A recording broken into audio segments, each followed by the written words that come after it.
Welcome to the Stop Ruining My Childhood podcast. A sometimes nostalgic, sometimes cynical look back at pop culture.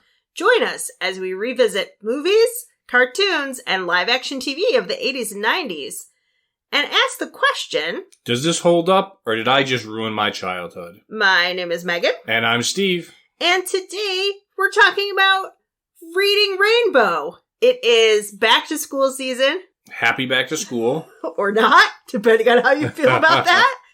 I know a lot of people where their commute is beautiful in the summer.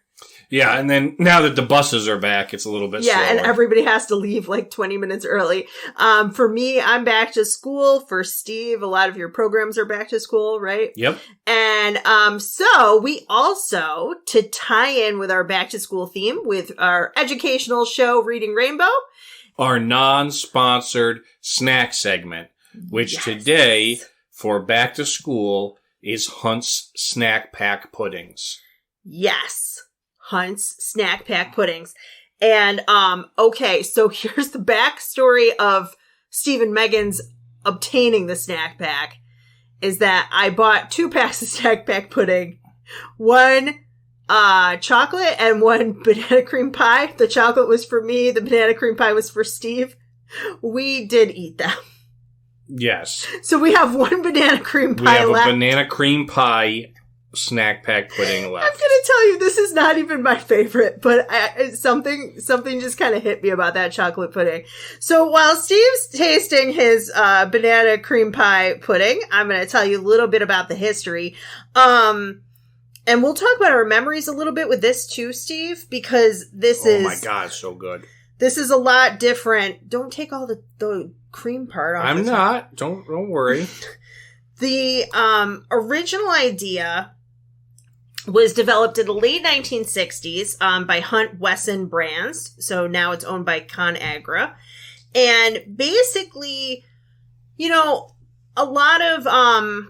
this is what we find with a lot of packaged foods in the 70s and 80s, that moms were starting to go back to work, right? Yes. So I can smell the banana. Oh, it's so good. I hate fake banana, but we'll see. So a lot of moms are going back to work. And initially, like, there was the original Jell-O pudding that you had to, like, cook. Right. And then there was Jell-O instant pudding, but that still took time. So they were like, you know, moms are packing their kids' lunches. What if we have something that they can just throw in there? Right? Yes. And what ended up happening is that they developed first a shelf-stable milk. So if you think about, like, if you go into the store now, you can get, like, the evaporated milk in the can, or you can get boxed milk. So they developed that first, and then they developed the snack pack pudding, where it was canned, didn't require refrigeration, but also, and this is the part that I remember, didn't require a can opener because it had the peel back lid. Right. And by the 1980s, they went to plastic. Yeah, what I like to call the lid of death. Yeah. So you must have had old stuff because by 1980 they started doing plastic. No, they didn't. Yeah, they didn't do that until a few years into the 80s as well. So you have to think about, like, who was stocking things, and also I think there was maybe another brand that did that as well, because I remember 2 different types. I remember theirs, and I remember one that looked almost like tuna fish can. Oh.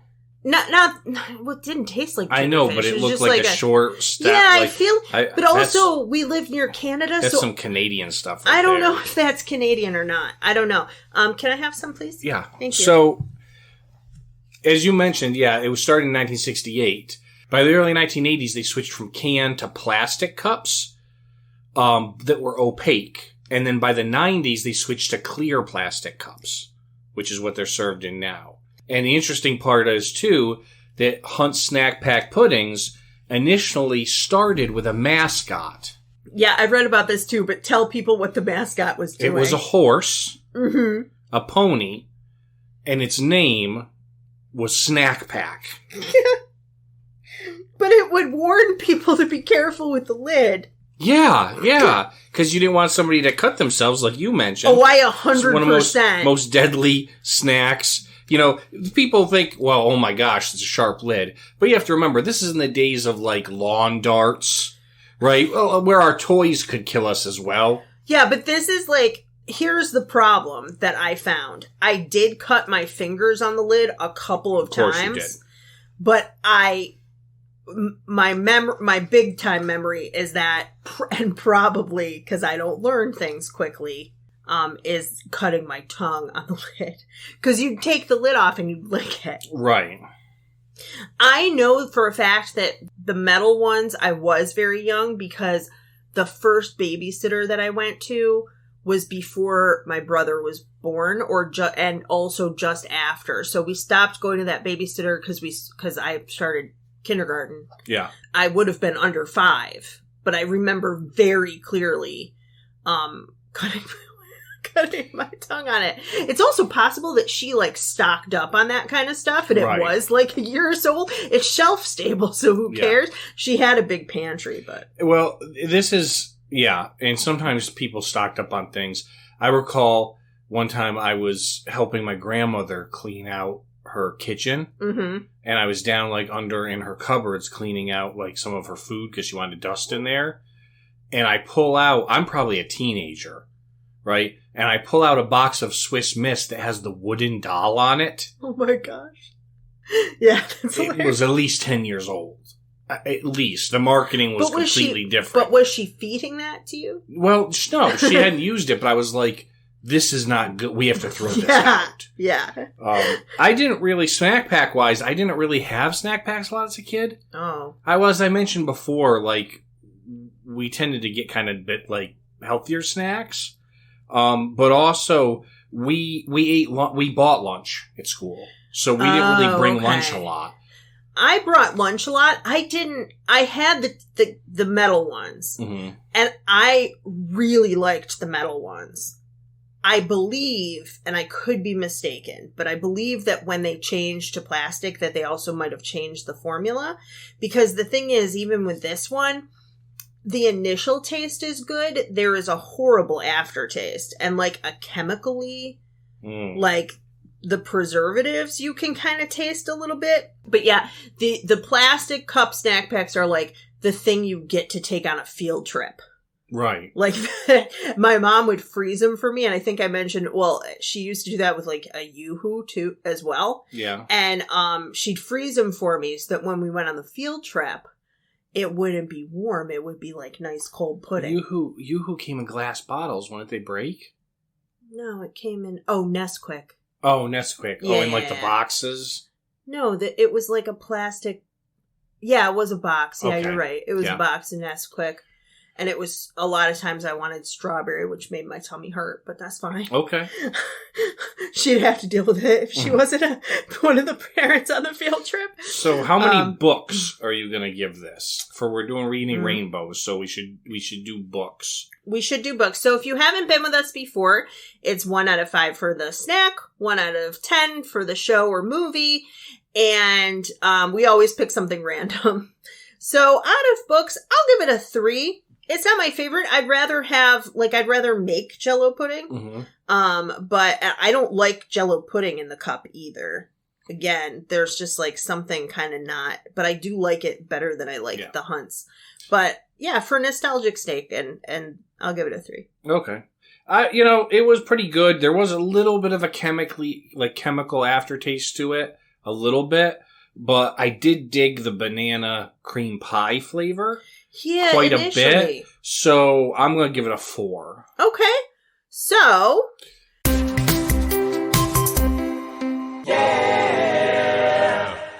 3.5 books out of 5. 3.5 books out of 5 for our snack. Before we get into the summary of Reading Rainbow and the history and fun facts, I have a confession to make. Uh-oh. About our last regular show, which was Scooby-Doo. Yes.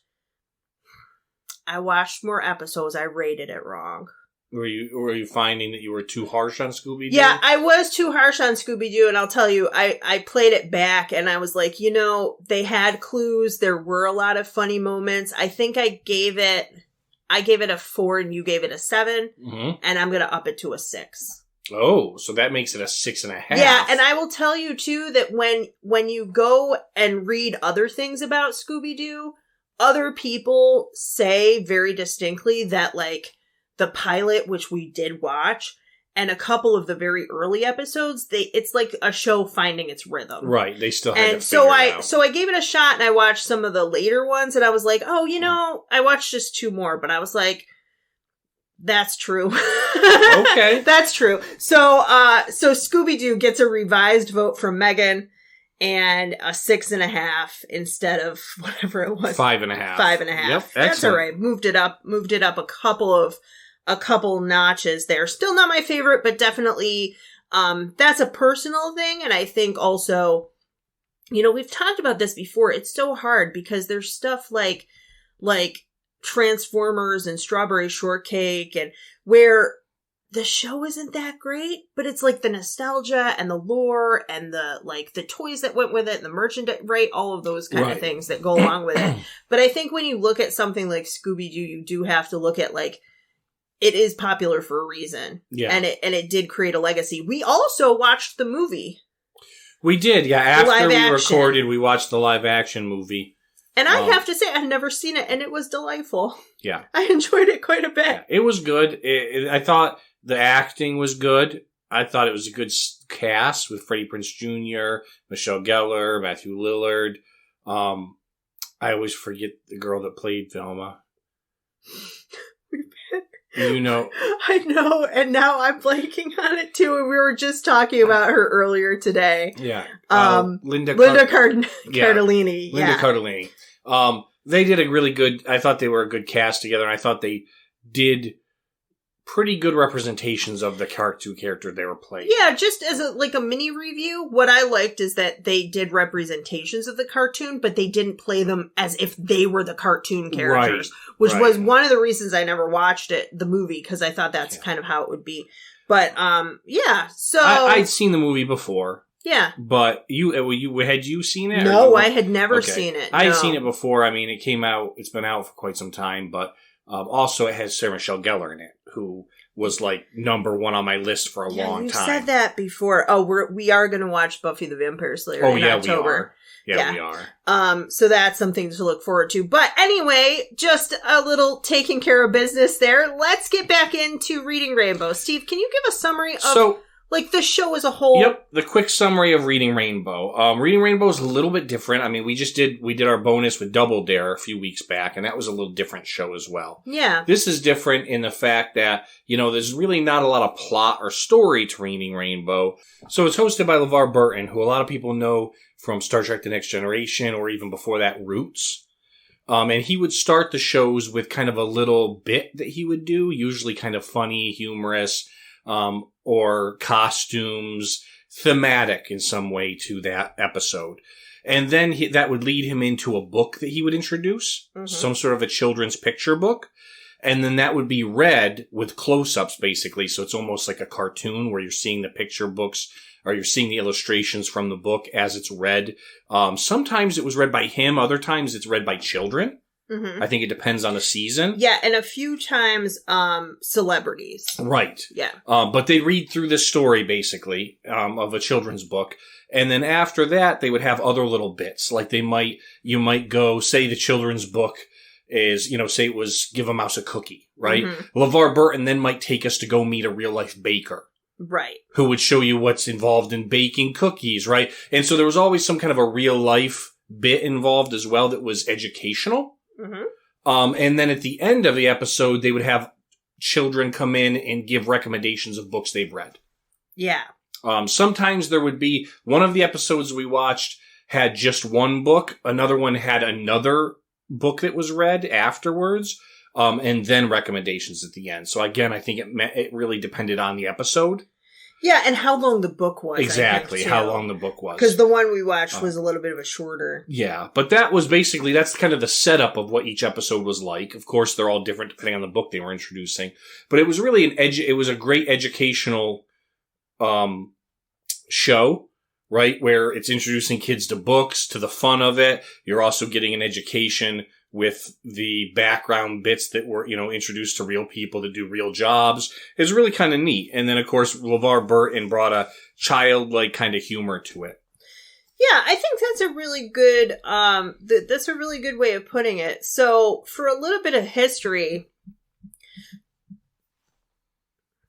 to me, it's interesting how this got started. That basically you had, some surveys and some data that came in about literacy rates, particularly among children in urban areas. Okay. And so what essentially happened is that teachers felt what we call it is summer learning loss. That's kind of what it's called. Right. For those of you who aren't educators, it's called summer learning loss, which basically means that when kids are out of school, they get to a certain point in school, like let's think of it like a ladder. They get to like step 5. Mm-hmm.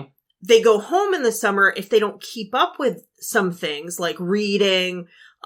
Then they go down like 2 rungs on the ladder. So now we're back to step 3. Now the person that teaches them next has to start a little bit behind, right? Yeah, the whole first week or 2 of school as a teacher was always reviewing. Right. Basically bringing them back up to So speed. what happened in the late 70s, early 80s is that everybody now had a TV in their homes. And as we've talked about in our summer episodes, kids are outside, they're at camp, right? All of this kind of stuff. But a lot of kids in like inner cities can't afford to go to camp. Right. Right? So, and I shouldn't say just inner cities. You're also talking about like people in rural poverty, like that kind of thing. Exactly. So kids with less money can't afford to go to camp, so they're not having some of those enrichment activities. Right. And they're either playing outside with friends or they're watching TV. At least that's kind of how parents' councils and teachers' associations kind of felt about it. So basically, one of these groups that's concerned with this comes to PBS, which is public broadcasting, and says, hey, you guys do educational shows like Sesame Street. This idea gets thrown around for a couple of years, around the late 70s. And they try a couple of different, so they had like books on television, like Captain Kangaroo. They'd have books like, he would read books sometimes. Mr. Rogers. Mr. Rogers' Neighborhood. And they would have other shows that were based on books, obviously. But they tried a show called Ride the Reading Rocket. And then they tried another show called The Television Library Club, which I just think is funny because it's like almost an oxymoron in a way. Right. Although Reading Rainbow really does have a feel of a library type thing to it. Yeah, it does. So basically, they sit down and there's a couple different kind of executives and TV show developers involved in this. And they say, well, what kind of a show would we do if we had money? And they came up with like 3 core things. That this woman, her last name is Liggett, and she said, she wanted to mirror what she did in the classroom, but have a show that teachers wouldn't force kids to watch, that they would like. So number 1, read to kids out loud. Mm-hmm. Number 2, get kids involved in the experience of reading. And then number 3, have kids talk to each other about reading. Right. So if you think about it, the way you just described the show, the first part is them reading a book aloud. Yep. The second part is a live action sequence that kind of helps them experience the theme of the book. Yep. And then the third part is other kids talking to them about recommendations books. From other kids. Yep. And so that's basically what they did. And then they had to find, so they found funding through Kellogg's. That's who they partnered with. Yeah. And they were like, we couldn't have done the show if we hadn't partnered because we would not have had the money. And that was basically the problem with all the ones that failed. So in the meantime, they're looking around for a host. They can't find one. And then there's basically like a children's television, like, you know how we went to Book Expo? Right. It's like an exposition, but for kids' TV. Yeah. LeVar Burton just did a different kids show, just like a short-lived one. Okay. And they're like, oh my goodness. have you seen LeVar Burton? He's so handsome and he's so charismatic and we think kids would love him. And he's still like, he was very young still at the time, but he had come off of Roots and he had a really large interest still in like an investment in kids TV. And the biggest thing was that they wanted a young male who would appeal to boys because girls were more likely to read in the summer, whereas boys were more likely to like go out and play sports and stuff. Right. So they were like, if we get a female host, girls will watch, but we don't know if boys will watch. But if we get a male host, the girls will probably still watch because he's handsome. But the boys will have like kind of somebody to look up to. Right. Right? And LeVar Burton said, I had done 2 seasons of a PBS show out of Pittsburgh called Rebop. I had an affection for PBS, and it made perfect sense to me because of the reaction to Roots. You felt the sheer power of the television medium. Over 8 nights of television with Roots, he's talking about, you experienced the transformation of what we meant when we talked about slavery in this country. So basically, he was like, yeah, TV is a powerful tool. So they come to him, and they're like, we want to do this thing where we talk about books with kids and we use that as like a tool. And he's like, I love this quote because he just keeps saying this quote in all these articles. He's like, it made perfect sense, which I just think is so funny. So that's basically how Reading Rainbow came to be and how they ended up, you know, getting the series, excuse me. They basically have a series about summer reading loss, and they pretty much did it almost for free because they had a sponsor through Kellogg, and they really wanted to like maintain the integrity of that, and it was on the air. The kids that they found initially were from Buffalo. Okay, was that where they filmed it? They started there, and they said, we found the kids in Buffalo for the first few years. Did they film it there? Or they were just like, you know what, let's look in Buffalo. I don't know. I can't find that. But they found real kids from Buffalo, which is so cool, like being from there. Yeah. You missed your chance. You could have been on Reading Rainbow. If I had been on Reading Rainbow, my heart would have exploded. It would have been my best day ever. You have no idea. We'll talk about that with memories. What book would you recommended? Oh, every book. I don't even know. I don't even know. And they really focus on picture books, you know, because it's really for like a certain, but yeah, they were basically like, they test like 100 kids and they'd be like, all right, which one of these 6-year-olds has presents? Right. Which I think is hysterical. But a librarian in New Jersey had the idea for the kids to do book reviews. And she had a little file on her desk where kids left their own reviews, and it said, here you go. You don't have to take my word for it. And that's where that line comes from. That's where they use that line. Don't take my word for it. Yep. Yeah. That was a good one. And some of the kids have, you know, not only a little bit of charisma, but I mean, some of these kids pitch these books hard. Oh yeah, they really love these. Some of them are like trying to sell ice to Eskimos. I was like, okay. Yeah. There were some controversies. Oh, Reading Rainbow controversies? Reading Rainbow controversies. Listen, everybody. This is behind the scene scoop. Megan's gonna dish the tea, as the kids say. Okay. First, there were a lot of conversations about LeVar Burton's mustache. And whether or not he should have it or not. And then second, he got his ear pierced. Uh-oh. And he says, I remember those conversations, and I remember saying, look, if you want me, you've got to take all of me. Whether I have a mustache or not, an earring or not, my authenticity and enthusiasm will come through. I feel like the mustache came and went through the years, didn't it? I think so, yeah. Probably depending on if he was in Star Trek or not. Yeah, also the fact that this went so long. I mean, it's only a summer show, but they did like over 100 episodes. And it was 26 seasons. So it stopped airing in 2006. And that was pretty much just because like the landscape of television changed so much. There's so many channels, cable channels now, 24-hour day kids programming. Yeah.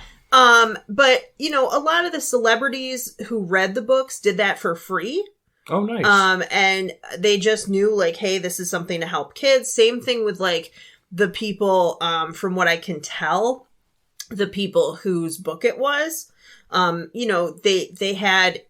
We'll talk about this when we get into our recap, but they had enough money to sometimes do, like, animation on, like, one of the pictures. Yeah. But they had that Kellogg's money. Yeah, that's the Kellogg's money. But you know, they didn't have to get, like, they got a release to do the book, not like they didn't have to pay, I don't think, for copyright, right? But also if you're featured on there, they're probably going to be better sales anyway. So yeah, I would think that's more of a it's more of a promotion, so it's not a copyright thing. But it seemed to have worked. I mean, it was a very popular show. Kids loved it. And I'm sure that we will have, like, interesting memories from it. Yeah. So, having said that, we're going to take our break. When we come back, we'll talk about those memories, and then we'll get into our full review and recap.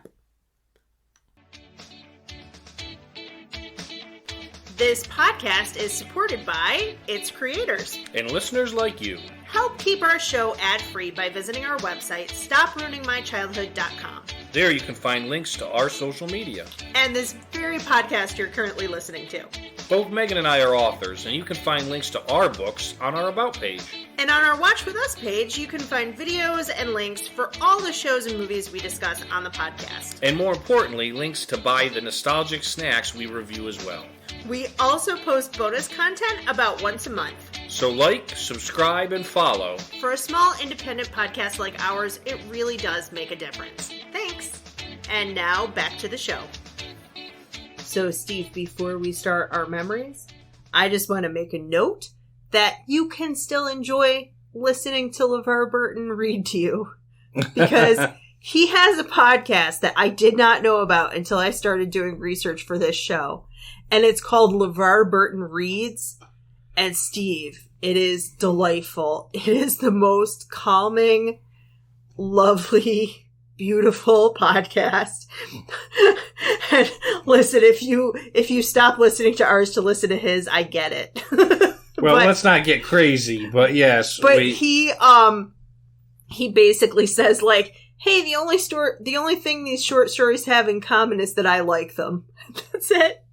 And he tells you a little bit about the story sometimes. And then he reads it to you, and it's so nice. Mm-hmm. I'm like, I only want audiobooks read by Levar Burton from now on. Anyhow. All right, Steve Hall. So what are your memories of reading Rainbow? I definitely remember reading Rainbow on TV. Like I said, I had early cable. But I recall it, I mean, I probably was flicking through channels on PBS as well. And even with early cable, there still wasn't a ton of channels. Mm-hmm. So I saw a lot of reading Rainbow, especially because I was one of those kids early on in my youth that was latchkey during the year, and during the summer, basically, the TV was my babysitter, which I think was a big thing in the 80s for a lot of kids. So I saw a lot of reading Rainbow. I don't, it's not like any episodes jump out at me. I just remember watching it a lot and seeing books. And I always enjoyed reading anyway. Yeah. I started reading at a very young age, about 3.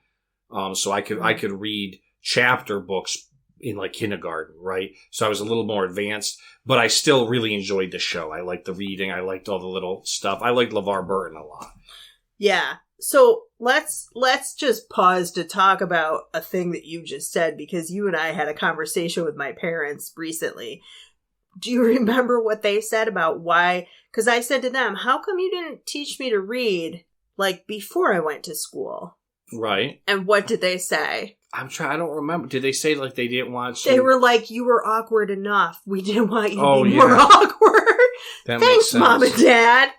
Well, and they also, like, educational theories shift and stuff. Mm-hmm. Right. And I think the educational theories at the time were that if you had a child who learned to read too early, that could in some way be detrimental to them socially. Yep. And so that's one of the things that they were kind of trying to prevent, which makes total sense given my entire life trajectory up until this point and including possibly now. Okay, but here's the thing.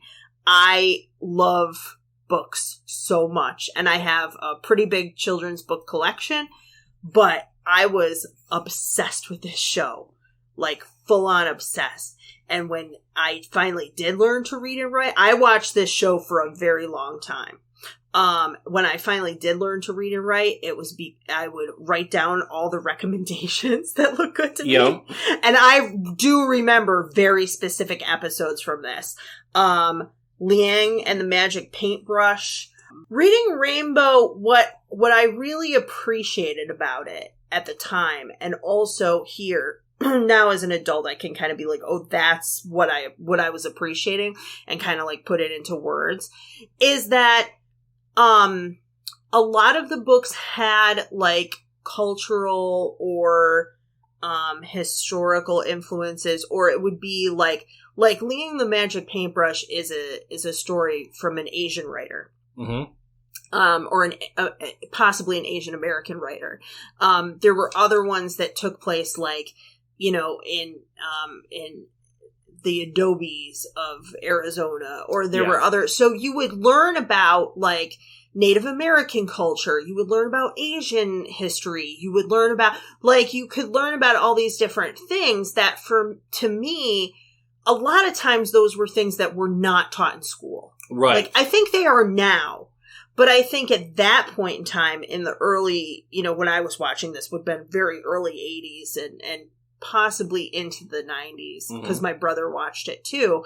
But one of the things that I liked about it was that it wasn't like some of the other kids' programming where, you know, kids can tell when they're like, well, I guess maybe they can't tell when they're being sold something, because we've talked about how many times they've developed like toys and cartoons, yes. But I feel like when you're overly didactic, kids can tell when you're trying to teach them something, right. Like when you're trying too hard.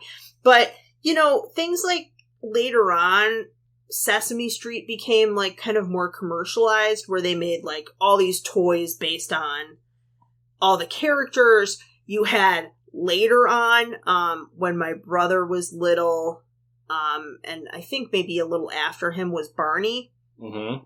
And shows like Mr. Rogers' Neighborhood and Reading Rainbow and a couple other kids, they never really tried to do that. Yeah. You know? But it's just a show that I remember enjoying in the summer, and I loved reading, and I would go to the library because also my public library every summer had a contest where you would go in and you would take books out, and then you would come back in with a list of which ones you had read and how many, and they would add them up, and then you'd get a little thing. So it was like a little punch card, and then you got a certain color for different markers. So if you read 5 books, you'd get like a little, like, they'd have them all on a wall, and you'd put yours up there for 5. Okay. And then if you read 10, you could take the 5 off, and you'd put up a 10 on like the next step. At a certain point, the decision was made in my household, and I don't remember if it was me, because I don't love competition, or my parents, that I would maybe not play along with this game. Because you were reading too many? Yeah. And like the highest you could go was 50, and maybe I had read more than that. This is like Book It. Did you have Book It at your school? It might have been Book It. No. Did you have? It was at a school. Book It was a program when I was in school. Uh-huh. And this pertains right to this actually too. Yeah. Where you had a pin, and for every so many books you read and did, like, I think you had to do like a little report on it, but it was just a sheet, right? Right. For every so many books you read, you got a star on your Book It pin. No. Right? Yeah. And when you filled the pin, you could go to Pizza Hut It was a national program that Pizza Hut ran, and you got a free personal pan pizza. Steve, I would have been eating at Pizza Hut so much. It was awesome. It was the greatest. If anybody out listening was in Book It, like this was when I was growing up in Texas, so I don't know if it was a regional. I don't think it was. Like, comment, like either on Facebook or whatever. Let us know how many people were in Book It, because it was the best. Yeah, you went and Pizza Hut, they all knew about it. Like, you come in with your little pin and they're like, oh, you get your personal pan pizza. And you bring it over. It was like the best. Oh my gosh. So, yeah, what's hilarious about the library thing, first of all, I just to follow up with yours. I was chubby as a kid. I would have been so fat. I would have been wanting to eat Pizza Hut all the time. It was the best. Like, I'm excited about it right now talking. Like, I want to be in Book It again and go and get a personal pan pizza. Now kids would just, plagiarize and look it up online. We have that privilege. Listen, the thing about my book program is that you did not get anything other than a higher mark on the ladder. Oh, yeah, no, we got pizza. But my brother, for years, made fun of me because whenever I'd go into the library, and this is, as a full-on adult, okay? Full-on adult, and I walk into the library. I have not lived in this town for years. I walk into the library, and every librarian, oh, hi, Megan. Megan, how are you doing? Oh, it's good to see you back. Megan. My brother's like, why do all the librarians here know you? You've been in college. I was in college, and then I moved around to different states, right? Mm-hmm. No, listen, Lockport, New York, the public library. I have lived in 8 different states. That library is the best library I have ever been to or belonged to. It is an amazing library. Amazing. And the other thing is that after that, we've talked about that I would also, in middle school and high school, have my mom drop me off so I could do research on whatever was of my interest at that point. Yeah. The JFK assassination. I got really into the idea of time travel and parallel worlds at one point. I was trying to read about those. We talked about yesterday, Saturday Night Live. I was researching different people that were on SNL. So it's not surprising that that's what I teach now, obviously. But it's my home away from home. And this show is just a really gentle show to help other kids who don't have libraries like that. Yeah. And who don't have maybe parents who read to them, like you were talking about. So let's get into the show. We started with season 1, episode 3, Bea and Mr. Jones, is the title, BEA, or Bea, depending on how you want to pronounce it. And the thing to know here is that you can find some of these episodes on Amazon Prime. We found them on YouTube. And it appears that, since around maybe 2010, when Reading Rainbow got fully taken off the schedule, so they stopped filming in 2006, but they were kind of, in syndication or showing reruns. Right. I guess they've been kind of trying to get the back catalog and then make it, available for everyone again. But we found, bootleg copies. Yeah. Of Reading Rainbow on YouTube, and now my algorithm is do you want to watch all these other Reading Rainbow? And I was like, okay. But tell us a little bit, Steve. Can you just do a quick overview of Bea and Mr. Jones? It might be easier with the type of shows that these were for us to go section by section for the 3 sections. Yeah, that's true. But the first thing we have to talk about is the introduction song. Oh. I love this song so much. Reading Rainbow. Take a look. It's in a book. What do you think of the song? I can fly anywhere. Yeah. I love it.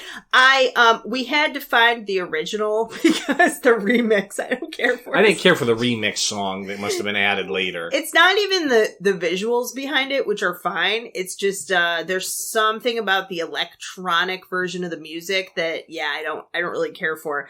No, it's supposed to be inspiring, and it's supposed to draw kids into the experience of reading, where this is about. It's not just you're watching a show, it's your imagination. Yeah. So it's where the book can take you. Do you want to pretend you're a pirate or an explorer? Mm-hmm. Do you want to pretend you're in space? And it has good little animation that goes with all Yeah. that. Yeah, I did like it. I love it. And it's one of those things that's an earworm. It sticks in your head forever. Like, I can still... I mean, I hadn't watched before this episode of Reading Rainbow in 30 years. But, like, the Reading Rainbow song can pop right in my head. Like, it's just something you always know, I think. Yeah, for sure. So we start off, the first segment is that opening bit I talked about. It's like a little comedy bit. It is. And here, I mean, this is only the third episode of the show. And wrote down on my notes is LeVar Burton is showing the tough stress of filming TV. Yeah. He breaks the fourth wall. Yeah. And they film the film crew. And he does these little jokes about, you know, how many takes it's been and things like that. But here's what I was surprised about. This is episode 3. You could have told me that this was episode 103 and I would have believed you. It's so, like, natural and it flows from point to point. So, yeah, you said he kind of, it shows some humorous pieces of how many takes it does. It's like 56 takes, things like that. And then at first I was, like, a little confused. I'm like, this is just a weird intro, but it makes sense after the book is read. Yeah, it does. And so we can kind of we can bring that back after we talk a little bit about the book.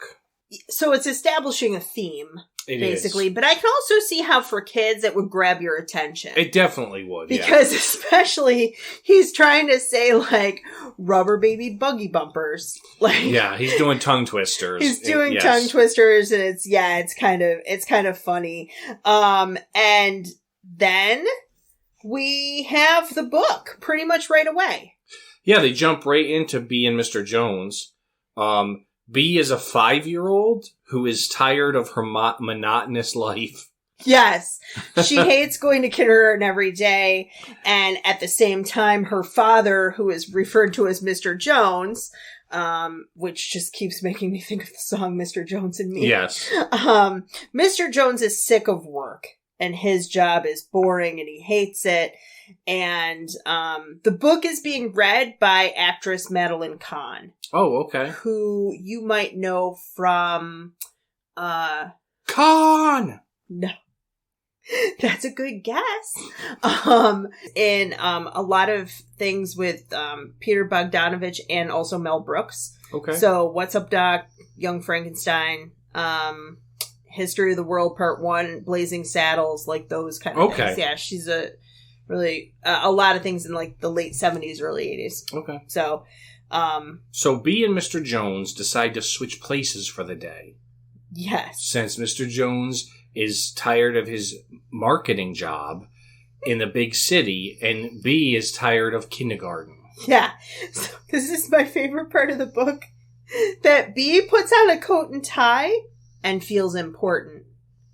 And Mr. Jones puts on sneakers and does cartwheels. Yes. Then, Mr. Jones, I've got in my notes. So Mr. Jones creepily goes to spend kindergarten with all the kids who aren't his. Yes. All day. Yes. Also, I just want to say, for anybody wondering, our dog has invaded our recording space. And she likes to purr for some reason. A purring dog. As she's being pet. At any rate, yeah, so, yeah, and it's never, I mean, B and Mr. Jones are having breakfast together. Mm-hmm. It's never outright stated that this is her dad. I just want to I mean, that's the assumption. But it is Beatrice. That's what her name's short for. So, yeah. So, she's going to work on the Crumbly Crackers campaign. Yep. At Smith & Smith Advertising. And Mr. Jones hands the teacher a note. I can't. That says, he wrote a note himself that says, B's not coming in today. He's coming in to spend the day in kindergarten. They've switched places. It's hilarious. And then signs it because he's the parent. Yeah, he signs it. And the kindergarten teacher's like, okay, I guess this 40-year-old guy will just be in with the kindergartners all day long. And then they both have such a good day that they decide not to switch back. Well, what's funny is that this is how it just starts. Mr. Jones helps Jimmy out of a tree. He's the milk and cookie monitor. Yes, He's the milk and cookie monitor. Bea gives the secretary the day off and just sharpens pencils all day. So the first day, they're just kind of messing around. Right. But then they just decide to do it all the time. And then eventually, Bea helps with the jingle for the campaign. She's going out to lunch with people. I wrote down here, how hard is Mr. Jones's job that Bea fits in just fine? Well, because it's an advertising company for, like, kids snack, and so, of course, she knows kids, and so... But yeah, she becomes the little executive. It's hilarious. Eventually, she gets moved up. Wait, I can't. I was expecting this to end with them switching, like learning a lesson. Like, oh wow, that was a nice little break, but I really do belong in marketing. And Bea's like, I really just want to be a kid. No! They just, the book ends, they've just, Bea is now a 5-year-old marketing advertising exec. Okay, listen. And Mr. Jones is permanently in kindergarten. We don't know if he's going to move up to first grade next year, or if he's just going to stay in kindergarten forever with his big bushy mustache. I mean, come on. Here's what I think is hilarious, is that Bea, you could see a kid maybe who's like a kid genius doing something like this. Or like there are little kids like now who are like, they'll start their own like business and it'll like blow up. So that part I'm like, okay. Beatrice Hauser, M.E., marketing exec? Yeah, marketing exec.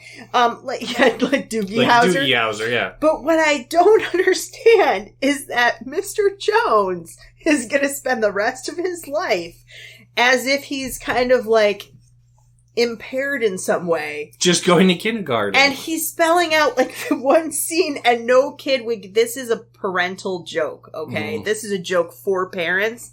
He spells out anti-disestablishmentarianism with the alphabet blocks. With the blocks, yes. And becomes the teacher's pet. But this is the thing that, this is why I think this show works though. Because the whole point is that it is a show that kids want to watch. It's not just teachers teaching them a lesson. And this book it's the whimsy, right? Children's books are always a balance between whimsy and fun on the one end and education on the other end. And like we've said on this show, like not every kids show has to be educational. Not every book has to be educational, right? But I just think there isn't any lesson. They just go, okay, that's it. We love our jobs now. They then switch back to Levar, who impersonates a police officer and a monarch.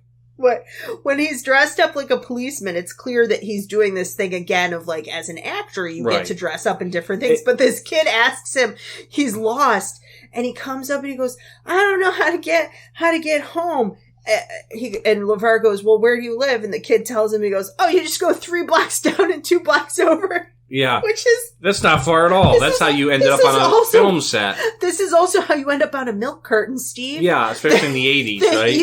That you are lost and a policeman just gives you vague directions. But it was at this point that I got the bit. Yeah. Right? Because, and actually, this happened in both episodes we saw. The intro, initially, I was like, it's cute, but kind of weird. After the book was read, I was like, okay, now I know where they were going with this, right? And here, now he's dressing up as a police officer because he's an actor. He's dressing up as a king, right? So it's different roles that he's playing, just like Bea and Mr. Jones switched roles. Yeah, and I was like, okay, now you have context of the book. And they found jobs that they enjoyed. Right. Like, that's the other part of it as well. So he also, he mentions there's some like references that would be more for adults. Mm-hmm. And this is how, okay, listen, this is one of my soapbox things.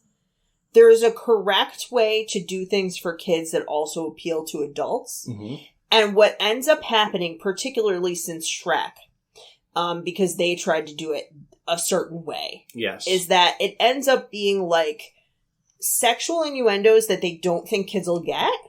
In Shrek, not here. In Shrek. Yeah. Or like, again, like adult humor jokes, things that are not appropriate for kids. Right. that they assume will go over the heads of kids. The other way to do it is by doing what they do here, which is he impersonates or dresses up as a vampire. Yeah. He makes references to Basil Rathbone. He makes references to Shakespeare. He does some Shakespearean lines. So these are things that, like, they're older, I mean, not the Shakespeare, but like the Basil Rathbone. They're older references that parents would pick up on. Right. And the kid might ask the parent what that is. Right. So it almost is like an education opportunity. Yes, because that's the thing. Then you can talk to the kid about, what do you want to be? Yeah. Right? And that's what we kind of have going into it. We have kids talking about, in the live segment after that, that they'd like to be, this was my favorite. What were some of the things the kids said they wanted to be? Did you write those down? No. I just know, I put down that they had a group, they had a little panel of kids who all said what they wanted to be when they grew up. Yeah, and they said things like a teacher, a doctor, a photographer, a lawyer, because my cousin is a lawyer and I like what they do. But then the one girl right in the smack middle goes, a princess. Yeah. Which is such a kid answer. But they left it in. Yeah. Like, that's the great thing, because, you know, this is a show about imagination, so we don't have to necessarily be a doctor or a football player, right? You can imagine yourself anything. So I just thought that was cool. So then we get a second book, which we don't have in the other episode. Part of it's because B and Mr. Jones wasn't really long, but also this book is actually, it's poetry.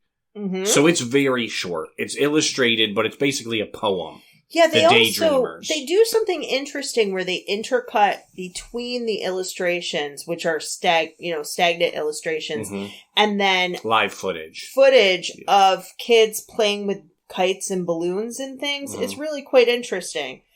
And then we come to my hero. Like the educational piece, like the real life educational piece of this episode. Yes.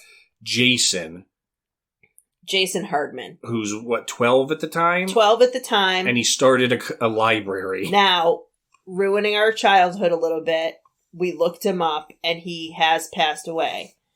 Possibly from COVID, because it was pretty recently and he's not that much older than us. Yeah. It's not clear. It wasn't clear. But I will say that this kid, what he did end up lasting a long time in this town and, like, is still benefiting the town to this day. Yeah, he basically started a library, and he said at one point, they interviewed him, and he had, like, over 10,000 books? He had 4,000 books at his home that he was in the process of cataloging, mm-hmm. and 6,000 at a library.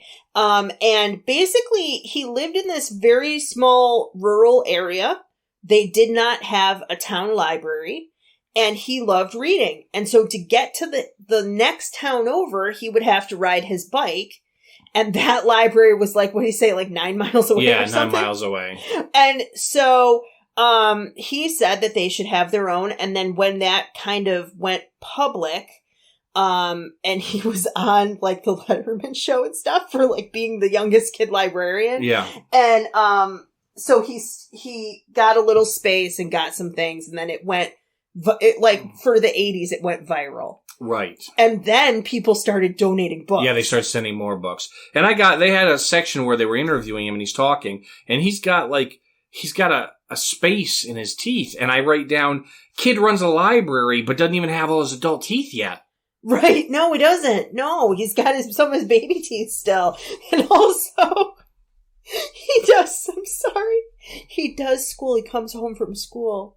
He's like, doing cataloging or reading or playing, and his mom goes, Jason, it's time to open the library, and then he gets on his little bike and pedals 2 miles still to the library, and he has to open it up in case people want to check stuff out. But he says, as they're interviewing him on his bike, and he goes, "This is a lot better because now I only have to ride 2 miles instead of 9." I'm sorry, it's so cute though. And then they show him They show him in a meeting pestering the mayor. He goes, in the town council, but he goes, I give my report quarterly to the town council. And then he talks about the size of space that he thinks he needs, the fact that there's a lot of humidity, which is not good for some of the books, especially he has like an original Little Women. He has an original Jack London. Like he's got all of these books. Oh my gosh. It's just amazing. And from what I can tell, eventually they closed the library for a short period of time because of that moisture issue, moved it later on once he had moved and his family had moved out of the area, and then reopened it. And it still has similar hours. I mean, it's a very small town. It's a volunteer library. It's open from 4 to 10 or 4 to 8 or whatever. Yeah. But, it would never have been there had it not been from this kid. So it's a really inspiring story for kids.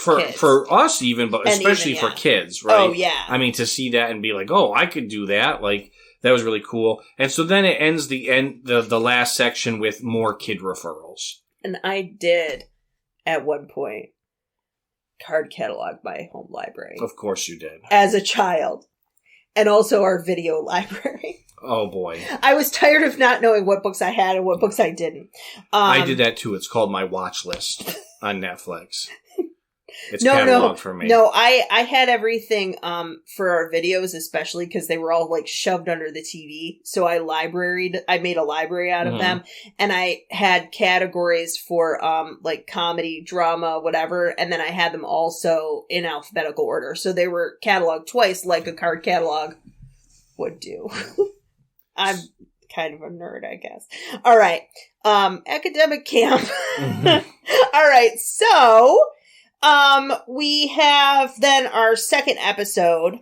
Which we jumped to season 5. Yep. Episode 8. Oh, called Best Friends. And LeVar Burton starts off in a pile of puppies. Yes. Again, I'm like, alright, that's cute, but I don't know where we're going with this. I actually wrote in my notes, puppy mill ? And then I just cut, just kidding. It was like a little puddle cuddle. Like a little puppy. Yeah. Like a little puppy cuddle, yeah. And so again, like you said before, it's only a very short little segment, and then we're into the book. Right. The book, they jump in the book very early in all these episodes, which I like. And the book is called Best Friends, and it starts with 2 girls. Louise is one of them. Louise goes to, I don't know if I ever actually get the girl who's the narrator's name. Oh, Beth. Yeah, it's just a kid reading it. And her friend Louise. So this is actually a book, if I'm not mistaken, I think this is the book by Stephen Kellogg. Stephen Kellogg wrote over 90 children's books. I don't know if he's related to the Kellogg family, or if it's just I don't know, name. But I know for a fact, because I recognize the name, I did not recognize this book. I think they did at least...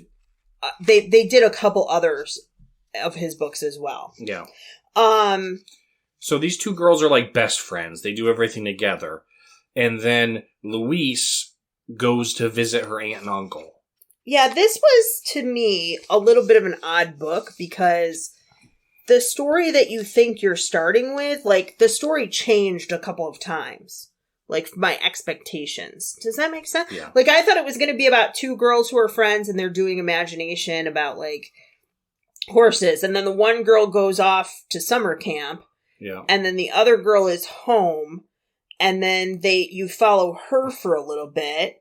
And then, it comes back. I mean, there's just a lot going on here. And it's also though, every time I was like, oh, okay, it's a cute story, it took a turn. Yeah, that's what I'm saying. And got my attention, right? Like, Louise goes to visit her aunt and uncle in Pinecone Beach. Yeah. She writes back to Beth, telling her what a great time she's having, and she's making lots of friends. And Beth says Louise made lots of friends and was a traitor. Yeah. And I'm like, whoa. Yeah. And then Beth wishes Louise and all of Pinecone Beach would be destroyed by a volcano. Yeah. What? Like, we just took a really dark turn. Because it's all about imagination, right? So it's, yeah. And then there's a puppy. Yeah, her new neighbor offers her a puppy. But again, that's like a whole different, there's like 4 books in this book. Yeah. Like her getting a pup. So she gets a puppy. Oh, okay. Her neighbor's dog has puppies. And she says, I would give a good home for a new puppy. But I would never let Louise know about it. And I would never let Louise play with my puppy. And I want the spotted one. And then Louise comes back. And her mom wants to get Louise a puppy. And Beth is like, I had to admit she would give it a good home. Yeah. Louise returns and rubs her vacation in Beth's face. Yeah. And then tries to make up for it with gifts. Which, like, a lot of gifts. A sweatshirt, a whistle, a lanyard. They run through, like, 8 different gifts she's gotten her. I'm trying, and it's funny because I'm trying to take Beth's stance on this, that Louise is horrible and should die in a volcano. But Louise just went and visited her aunt and uncle, and then she thought of her friend and brought back a sweatshirt and a whistle. So she's really a nice kid. And she's written to her as well. Beth's just out for blood. She did best friend pen pal times with her. Yeah. And Beth's like, forget you, Louise. And, now here's the sad part that as an adult is sad. As a kid, you would not know. Mm-hmm. The dog only has one puppy in her litter. Yes. That doesn't. Yeah. That is sad. Typically happen. But it doesn't typically happen. She has one puppy, and Louise gets everything, including the puppy. No, they share the puppy. Not at first. First, Louise gets the puppy, because the puppy comes out and it's all brown, and Beth, the main character, wanted one with spots. Yeah. And so she said, well, Louise can have that one, I'll have the next puppy, and then no more puppies come. Steve, it's such a dark story. It's such a dark story. And anyway, they name him Golden Silverwing, which is the same name they gave their imaginary horse. Yeah, and they share the puppy. I don't know. So then we come back to the puppies, right? Now it makes sense why he's in a pile of puppies, right? Because there was puppy in the book. Well, it's supposed to be the hook to grab your interest. You're like, how come he's in puppies? I'm not complaining. It's actually kind of neat that you see this thing and you're like, what the heck? And then you get it after the book. And then we have a thing again with kids talking, and the question is here, what do you like to do with your friends? And they, no. Push them in a volcano. No, I want to say this without laughing, but just so people can hear me better. Sledding, library, beach, bikes. These are some of the answers. And then we come to one girl who says, I have an imaginary friend named Sarah. Oh, it's the saddest thing ever. I can't say it. It was the saddest thing ever. You guys, you have to listen to me. There is no irony here, okay? This is what she says. I have an imaginary friend named Sarah.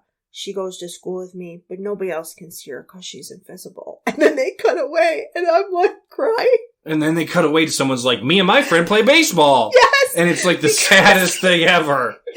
Oh my God. And here's what's really sad. I'm going to be honest with you. This is some little girl from Buffalo who has an imaginary friend, and she and I probably could have been best friends. You know? Yeah. Because I lived in that area. I love reading. She obviously loves reading. Oh my gosh. Then it switches to the educational piece again, which was awesome. Yeah, it really It's about was. a girl also named Beth, Beth Richmond, and her family who train seeing eye dogs. Yes. Which is really interesting.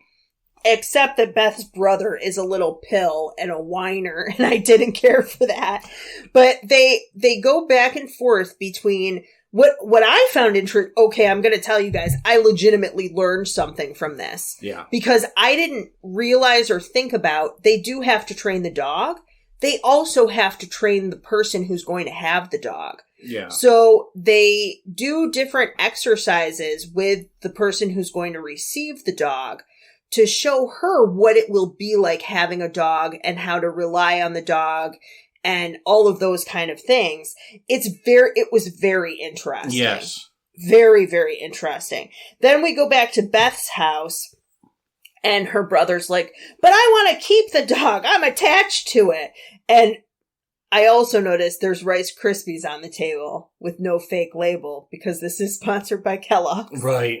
This is the only, I don't think it was even intentional product placement. But they didn't have to worry about it. I just think they were like, leave it up. They're eating Rice Krispies for breakfast. But the mom goes, well, I know you're attached to the dog, honey, but that dog is going to be the best friend and, help somebody else out.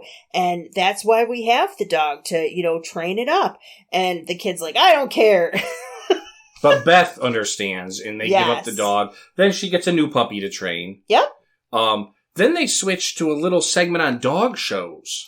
Yeah, which was interesting. It was just a little mini segment. Just a little mini dog thing, shows. yeah, about training a dog for a dog show. And then we get into our kid recommendations, and we have one about a cat, and then a gift for Tia Rosa, which I think is also about a pet.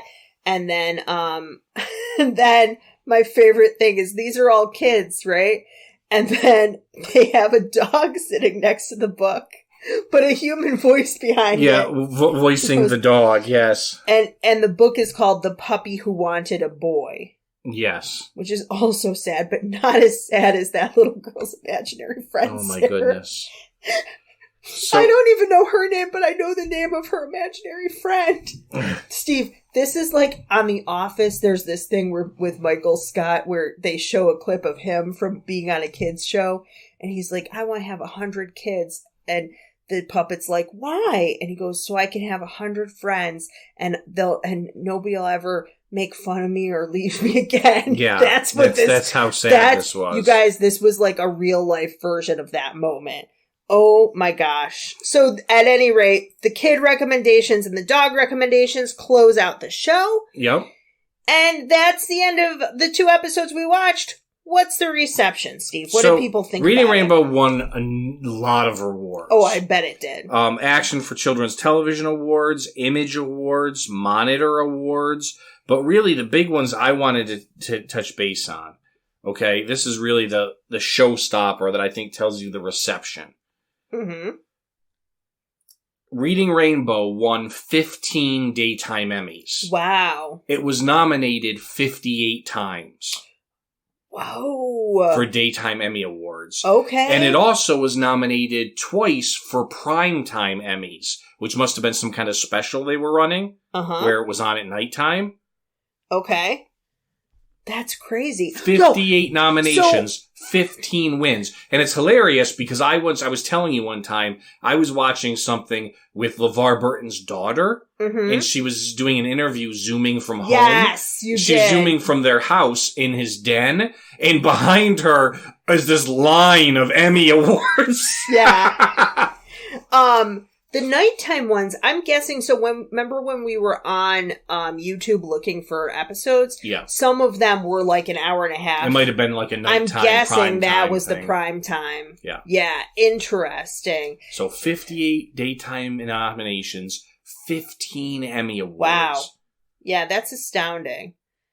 Were they like for kids shows or just for like best programming? Or? They were just all over the place. I mean, outstanding performance in a kids show for LeVar Burton. He was nominated a lot.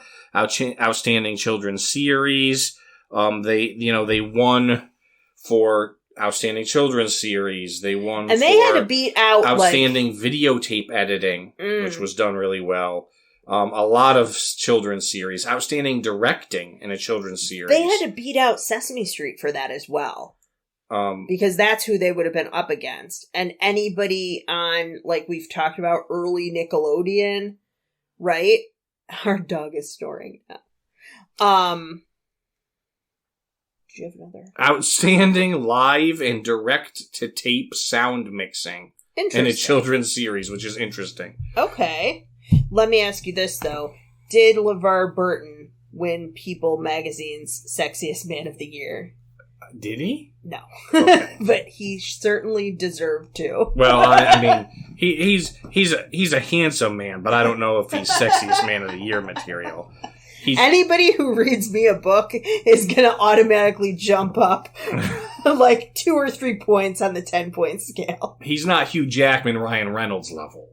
What? They were Sexiest Men of the Year. No, stop it. At any rate, so that's what the awards had. That's the reception, the amount of awesome awards they got. Yeah. So what did you think of Reading Rainbow? Listen, the question we ask on this show, did I ruin my childhood? Which basically says, does this hold up? Is it as good as I remember? 100% this is as good as I remember. The only thing, as I said, that ruined my childhood is finding out some of the things about people later on, right? That that I should not have looked up or done research about. But, no, this 100% holds up. I enjoyed watching it. I have a children's book collection. I would watch more of these on my own. I know that sounds silly. I might not watch the entire show, but I would watch the part where they read the book. Right. You know? Some of my favorites are that we specifically did not do things that were my favorite because I didn't want to be biased. Yes. So like Miss Nelson is Missing, the one with the magic paintbrush, I love Can You Give a Mouse a Cookie? Now that was long after we were kids, but, things like that. Like I specifically didn't pick those because one of my favorites is Gregory the Goat, which I do have a copy of. It's this goat who eats anything, but his favorite thing is like old tin cans. Of course it is. Yeah, and things, yeah. But this definitely held up. I think, does it look dated? I mean, other than some of his, the fact he has a mustache in some of them, the film obviously isn't as crisp as things we watch now. But I don't think that it felt as dated to me as some of the other things we watched. Because kids are kids and sure, the clothes might be or whatever, but if you showed this to a 5 or 6-year-old, I think that they would enjoy it. So for me, I'm going to have to go with a 10. I have to say. Wow, okay. Yeah, no, this is solid 10. I think it's a great show. I think it balances education with fun and entertainment really well. It's a great kids show, and if they brought it back now, I'd probably watch it. 10 books for you for Reading Rainbow. 10 books for Reading Rainbow. So, did this ruin my childhood? It did not. It was pleasant. It was a great trip down memory lane. I really did enjoy Reading Rainbow. Does it hold up? I'm struggling with that. Because in a time now when kids are thrown onto screen time so early. And playing games and watching YouTube unboxing videos and toys, being played with on YouTube. And there's just so much other distractions outside of reading, which is terrible and sad to say, but it's the truth, right? I think it should hold up, but does it hold up? I don't know. And because of that, I'm going to go with an 8. Okay. I mean, also, though, I will say, yeah, I mean, you can raise kids differently. You can, but, it's hard. Steve's in a pessimistic mood today. Okay. I don't know why. All right. Is it because that creepy puppet in the corner over there? No, that's Wally. No, it's creeping me out. I'm gonna take a picture of this puppet and put it on our Facebook, and you can vote whether or not you think this puppet's creepy. Sorry. I know that you can't see our little studio, but I've been looking at this, it's a therapeutic puppet, but I've been staring at it for like this whole hour and a half. So together...